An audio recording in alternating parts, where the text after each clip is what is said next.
বংশের পরিচয় গো, ব্যবহারে বংশের পরিচয়। হাত পা নিয়া জন্ম নিলে মানুষ বলে দাবি লয়, ব্যবহারে বংশের পরিচয় গো, ব্যবহারে বংশের পরিচয়। চলায় ফিরায় কথাবার্তায়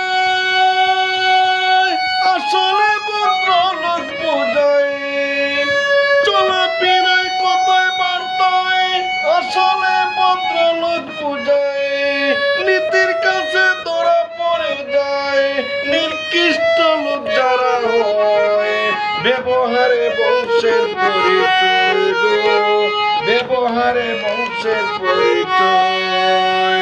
হাত পা নিয়া জন্ম নিলে মানুষ বলে দাবি নয়, ব্যবহারে বংশের পরিচয় গো, ব্যবহার